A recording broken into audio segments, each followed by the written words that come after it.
Assalamualaikum warahmatullahi taala wabarakatuh, teman-teman mahasiswa UT sekalian. Pada pertemuan kita kali ini, pada sesi pertama kita kali ini kita akan membahas tentang materi Tuhan yang Maha Esa dan ketuhanan. Adapun sebagai pendahuluan, apa saja yang akan kita pelajari pada pertemuan kita kali ini? Yang pertama yaitu adalah Tuhan yang Maha Esa, kemudian ketuhanan. Di materi Tuhan yang Maha Esa ini kita akan membahas tentang keimanan, kemudian ketakwaan. Dan pada bagian ketuhanan ini kita akan membahas tentang filsafat ketuhanan. Pertama, apa itu keimanan? Apa maksud daripada iman? Iman itu berasal dari bahasa Arab, dari kata amanah. Amanah yu'minu imanan. Berarti ini adalah masdar yang berarti kepercayaan atau percaya, tunduk, tentram dan tenang. Jadi orang beriman itu berarti percaya. Jadi kalau tidak percaya itu berarti tidak iman. Seperti itu. Kemudian kapan orang itu akan disebut beriman? Maka ketika orang tersebut itu memenuhi 3 aspek daripada keimanan. Apa saja ketiga aspek itu? Maka dijelaskan iman akdun bil kolbi, sebuah kemantapan atau keyakinan di dalam hati. Jadi ada kemantapan. Kemudian ikrarun bil lisan, setelah hatinya mantap maka ada sebuah pengakuan, diwujudkan dengan pengakuan dengan lisan. Jadi akan muncul asyhadu an la ilaha illallah wa asyhadu anna muhammadar rasulullah, memuji Allah, kemudian menyebut-nyebut nama Allah, seperti itu. Kemudian tidak hanya itu, maka wa amalun bil arkan, puncaknya nanti maka dia akan mengamalkan dengan anggota badannya. Jadi beribadah, dia akan puasa, dia akan sholat, dia akan mengerjakan apa yang diperintahkan oleh Allah, kemudian dia akan menjauhi larangan-larangannya, seperti itu. Jadi ada 3 aspek daripada keimanan ini, yaitu kolbuh, hati, kemudian yang kedua lisan, kemudian yang ketiga adalah perbuatan. Jadi ketika ketiga aspek ini tidak terwujud, maka imannya tidak sempurna, seperti itu. Kemudian adapun implikasi keimanan, orang yang beriman maka berimplikasi kepada apa yang terwujud ketika dampak yang terjadi ketika orang itu sudah beriman. Maka yang pertama dia itu akan tawakal, memasrahkan diri kepada Allah. Jadi dia akan senantiasa hidup melalui apa yang diperintahkan oleh Allah Subhanahu wa taala, sesuai dengan firman Allah dalam surah Al-Baqarah ayat 172, ya ayyuhalladzina amanu kulu min thayyibati ma razaqnakum washkuru lillahi in kuntum iyyahu ta'budun. Hai orang-orang yang beriman, makanlah di antara rezeki yang baik-baik yang kami berikan kepadamu, dan bersyukurlah kepada Allah jika benar-benar kepadanya kamu menyembah, seperti itu. Kemudian yang kedua, dia akan mawas diri, menjaga diri agar tidak terpengaruh dan bersikap ilmiah. Jadi ada cross check, tidak mudah tertipu dengan kabar-kabar hoax, seperti itu. Jadi dia akan mawas diri sesuai dengan firman Allah di dalam surah An-Nas, qul a'udzu birabbin nas, malikin nas, ilahin nas.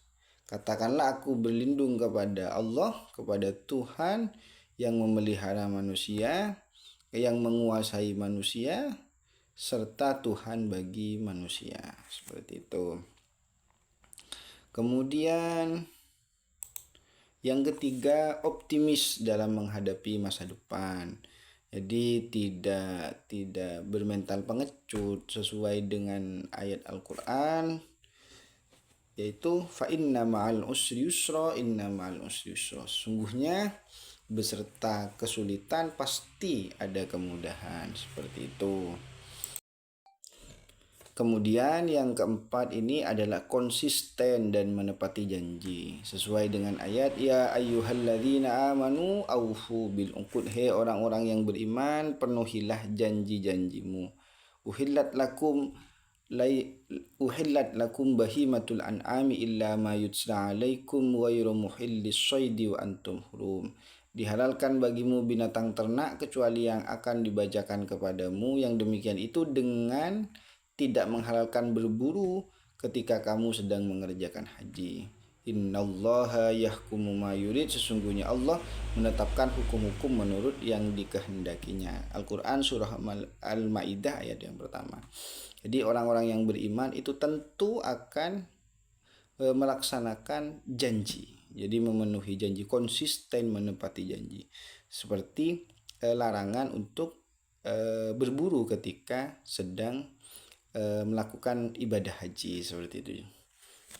Kemudian yang kelima yaitu tidak sombong. Orang yang beriman pasti tidak sombong, karena yang pantas sombong itu hanya Allah Subhanahu wa taala.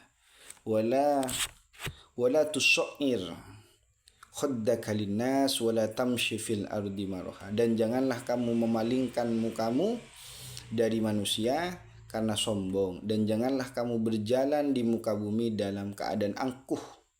Innallaha la yuhibbu kulla mukhtalin fakhur. Alasannya mudah, sederhana, karena Allah Ta'ala tidak senang dengan orang-orang yang berlaku sombong dan sombong yang membanggakan diri. Allah Ta'ala tidak senang kepada orang-orang yang sombong. Bahkan ada di dalam satu keterangan dijelaskan, semua dosa yang dilakukan oleh manusia asalkan bertaubat dan meminta maaf kepada Allah, itu akan dimaafkan. Dengan catatan dosanya itu dikerjakan karena keteledoran.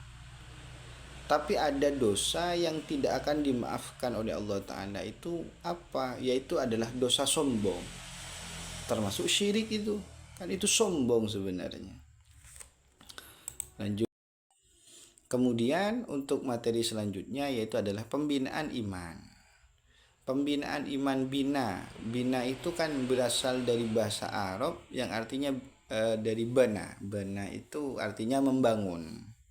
Dan bagaimana membangun keimanan itu? Ada 3 cara. Yang pertama dengan membina dari awal, maksudnya dari kanak-kanak, bahkan sebelum anak-anak itu lahir, yang kita sebut biasanya dengan pendidikan prenatal itu. Jadi memilih orang tua pasangan yang baik, kemudian di dalam kandungan dibacakan Al-Quran, nah seperti itu. Kemudian ketika sudah lahir diajari keimanan mulai sejak kecil, diajari siapa Tuhannya, mencintai Allah dan lain sebagainya. Kemudian yang kedua itu merenovasi. Merenovasi itu berarti apa yang sudah tertanam kepada seseorang itu diperbaiki.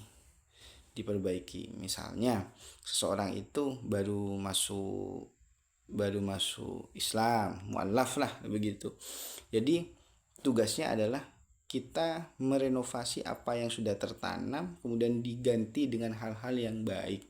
Diganti bagaimana mencintai Allah, diajari bagaimana bahwa Tuhan itu bukan 3, la taqul salasah, jangan katakan Tuhan itu ada 3 begitu. Diajari ketauhidan dan lain sebagainya. Kemudian yang ketiga mengembangkan. Jadi apa yang sudah bagus ini lebih dikembangkan lagi, diajari lebih diperdalam lagi, seperti itu. Kemudian selanjutnya yaitu adalah ketakwaan. Takwa itu apa? Takwa itu adalah memenuhi perintah Allah dan menjauhi larangannya. Perintah Allah itu berarti ibadah. Ibadah itu dibagi menjadi 2. Ada ibadah mahdhah atau ibadah yang ibadah ritual kalau dalam bahasa kita, atau ibadah yang sudah ditetapkan oleh Allah Ta'ala, seperti sholat itu, kemudian puasa itu sudah ditetapkan oleh Allah Ta'ala.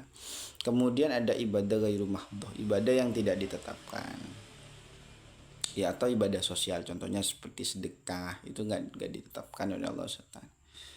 Kemudian selanjutnya filsafat ketuhanan.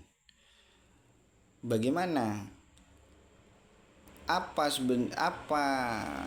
saja yang dimaksudkan dalam filsafat ketuhanan ini? Filsafat ketuhanan ini meliputi pemikiran manusia tentang Tuhan serta pengertian Tuhan dalam ajaran Islam. Jadi bagaimana pemikiran manusia tentang ketuhanan ini, kemudian bagaimana pengertian Tuhan dalam ajaran Islam itu. Yang pertama, untuk pemikiran manusia tentang ketuhanan itu dibagi menjadi dua. Ada yang masa primitif, ada yang masa modern atau monoteisme. Yang masa primitif itu dikenal ada 3 paham di sini, yaitu animisme, politeisme, dan henoteisme. Kemudian yang untuk modern atau monoteisme ada 3 juga, ada deisme, ada panteisme, ada eklektisme. Apa maksud daripada paham-paham ini? Yang maksud dengan animisme itu adalah setiap benda memiliki roh. Jadi di dalam benda itu ada rohnya. Jadi ada, atau benda itu memiliki kekuatan, ada semacam kemampuan lah, hal-hal gaib seperti itu. Percaya bahwa di dalam benda itu ada rohnya. Kemudian ada politeisme. Politeisme itu percaya pada dewa-dewi. Jadi ada kepercayaan bahwa dewa-dewi. Banyaklah yang seperti dewa Nordik begitu, ada Olympus begitu. Kemudian yang ketiga yaitu henoteisme, itu menyatakan bahwa ada satu Tuhan setiap satu bangsa. Jadi satu bangsa satu Tuhan. Jadi bangsa Indonesia, mudahnya begini, bangsa Indonesia ada Tuhannya, bangsa Jepang itu ada Tuhannya, ada pokoknya begitu. Kemudian yang kedua, masa modern atau monoteisme, itu ada 3 paham juga. Yang pertama deisme, itu yang menyatakan bahwa Tuhan itu maha. Begitupun ciptaannya. Jadi Allah Ta'ala menciptakan makhluk, kemudian Allah Ta'ala memberikan menciptakan makhluk tersebut dengan kualitas maha juga. Artinya begini mudahnya, Allah Ta'ala menciptakan makhluk tersebut, dan Allah Ta'ala tidak ngatur kepada makhluk tersebut, tapi makhluk tersebut yang ngatur dirinya, tidak ada campur tangan Allah Ta'ala. Jadi ada perkembangan sendiri dari makhluk tersebut. Contohnya beginilah, Allah Ta'ala menciptakan bumi. Allah Ta'ala nggak ngatur ke bumi tersebut, tapi bumi itu yang ngatur dirinya sendiri. Jadi perkembangan bumi yang sampai sekarang itu tidak diatur oleh Allah Ta'ala kalau dalam pandangan deisme ini. Kemudian paham deisme ini kemudian muncul menjadi paham qadariyah. Jadi kemampuan makhluk untuk sendiri, tidak ada campur tangan Allah Ta'ala begitu, tidak ada campur tangan Tuhan. Kemudian yang kedua ada panteisme. Panteisme ini adalah paham bahwa Tuhan melekat pada alam. Maksudnya begini, alam tidak ada kemampuan untuk beroperasi. Semuanya itu ditentukan, dilaksanakan, dan finishnya itu oleh Allah Ta'ala semua. Mulai dari awal sampai akhir itu finishnya dari Allah Ta'ala semua. Jadi misalnya Allah Ta'ala menciptakan bumi, ya bumi itu gak berkembang sendiri semuanya. Itu yang mulai dari awal sampai akhir itu Allah Ta'ala yang ngatur begitu. Paham ini kalau kita kenal, kalau yang biasa kita kenal itu dengan konsep Jabariyah begitu. Kemudian yang terakhir yaitu adalah eklektisme. Ini gabungan antara dua paham sebelumnya, deisme dengan panteisme. Eklektisme itu maksudnya begini. Tuhan itu memang menentukan, tapi ada proses perencanaan dari makhluk. Jadi begitu. Jadi makhluk merencanakan, kemudian garis akhirnya itu Tuhan yang menentukan begitu. Jadi Allah Ta'ala menciptakan manusia, dan manusia itu berproses merencanakan dirinya. Tapi garis finishnya begitu, maksudnya garis finishnya Allah Ta'ala yang ngatur begitu. Ini paham ini, Tuhan sebagai penentu tidak melekat pada alam namun dekat dengan alam, seperti itu. Jadi mudahnya begitu. Manusia berproses merencanakan. Kemudian bagaimana Tuhan dalam ajaran Islam? Tuhan dalam ajaran Islam itu yaitu pertama Allah Ta'ala itu sebagai kholik, sebagai pencipta. Jadi bagaimana kalau ada kalau ada makhluk kan begitu kan? Bagaimana kalau ada makhluk kan berarti menunjukkan kepada ada yang menciptakan. Ketika ada yang menciptakan berarti kan kualitas pencipta itu lebih ketimbang daripada yang diciptakan begitu. Tidak kalah dari yang diciptakan. Kemudian yang kedua, sifat Allah. Bagaimana mengenal Allah? Ya dari sifat Allah. Sifat-sifat Allah itu apa saja? Bisa dikenal di mana saja. Pertama, itu kita bisa kenal sifat-sifat Allah itu dari sifat Allah Ta'ala yang 20. Yang wujud, qidam, baqa, mukhalafatu lil hawadithi, yamuhu bi nafsihi, wahdaniyat, kudrat, iradat, ilmu, hayat, sama basar, kalam, qadiran, muridan, aliman, hayyan, sami'an, basiran, mutakalliman. Dari itu bisa. Dan juga bisa dikenal dari Asmaul Husna yang 99. Kemudian yang ketiga yaitu adalah mengenal Allah dengan pikir dan zikir. Jadi kita bisa mengenal Allah Ta'ala dengan cara proses berpikir. Seperti kasusnya Nabi Ibrahim itu, sampai kepada Allah Ta'ala dengan cara berpikir. Ketika ketemu matahari, mungkin ini Tuhan saya. Oh, tidak mungkin Tuhan saya itu tenggelam. Ketemu dengan bulan, apakah ini Tuhan saya? Tidak mungkin. Tuhan itu tidak mungkin terbenam. Jadi seperti itu. Jadi sampai pada kesimpulan Tuhanku yang menciptakan seluruh alam semesta ini dan tidak diciptakan begitu. Jadi yang menciptakan seluruh alam dan tidak diciptakan begitu. La yamutu, tidak akan mati. Hayyun la yamut. Jadi kemudian dari proses berzikir, mengingat Allah, mengingat kekuasaan Allah, mengingat ciptaan Allah, mengingat kemampuan Allah Ta'ala. Itu salah satu proses untuk salah satu proses untuk mengenal Allah Subhanahu wa Ta'ala. Kenapa kok bisa begitu? Karena mudah saja karena Allah Ta'ala membekali kita itu dengan akal. Jadi penting bagi kita itu untuk melihat apa yang diciptakan Allah itu sebagai bentuk kemampuan atau kekuasaan Allah Subhanahu wa Ta'ala, sehingga pada ujungnya kita akan beriman kepada Allah Subhanahu wa Ta'ala. Teman-teman mahasiswa UT sekalian, akhiran dari kami, itulah pemaparan yang bisa saya sampaikan, mudah-mudahan bermanfaat. Akhiran dari kami, Assalamualaikum warahmatullahi taala wabarakatuh.